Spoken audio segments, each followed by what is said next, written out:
Most beginners think they quit piano because it's too hard.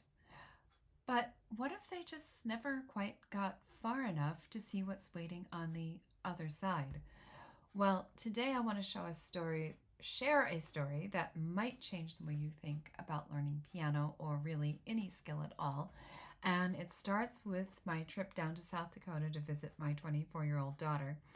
We spent the weekend painting, drawing, catching up, walking, and somewhere in all of this, she told me about how she's really gotten into running.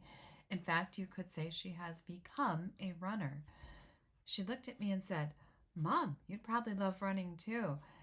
And I thought, um, no, I don't really think so. Because for me, running has always meant burning lungs, sore muscles, and basically just pure misery. But then she said something that stopped me cold. She said it wasn't fun at first, but when you get past that part, when your body adjusts, running actually feels amazing. You feel like you're flying. And I kind of just stared at her because I had no idea that kind of place even existed. So later that week, after I got back home and back into my teaching routine, I kept thinking about what she said, getting to the other side. And then it hit me. That's exactly what happens to so many piano students, especially about the time they start getting out of the more basic elementary repertoire and start getting into more intermediate type pieces.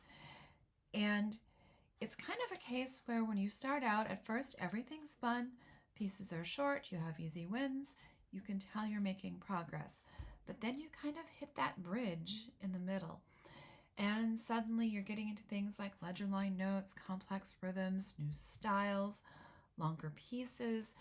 And you are in that process of shifting over from having someone tell you explicitly what to do versus you becoming more of the artist and starting to make performance decisions. And sometimes this can lead to a real lack of clarity. And sometimes, unfortunately, for some students, that is where they start to get lost and the fun starts to fade. And a lot of times they mistakenly think they've hit their limit. But really, what's happening is they're standing right on the bridge. They don't realize that there's something amazing waiting on the other side. Just like running, once your muscles, or your musical muscles in this case, get strong enough, you stop fighting, I can't talk, you flow. Playing starts to feel natural and relaxed, and it becomes less about surviving the notes and more about making music and feeling confident in your musical decisions as you're performing a piece. And here's what I wish that every student knew. There's a moment when all that effort finally pays off, when your fingers just start to fly across the keys, and you finally say, "Oh, this is what it's supposed to feel like." And you've got the confidence from that feeling. That's the other side. And it's really incredible. So if you stopped learning years ago, maybe around that midway bridge, I'd love to help you cross it. Inside my studio, we identify the skills that you might have missed or the small tweaks that could make everything click. No two students ever learn in the same way, and of course, that's my favorite part. But watching these light bulb moments when a student finally sees what's possible, that's what never gets old. So if you would like a peek inside my studio, I have a free starter course for beginners. You are welcome to jump into that. I also have other courses available on my website to take you through any level, and I'm more than willing to meet with you and to help you find that level out.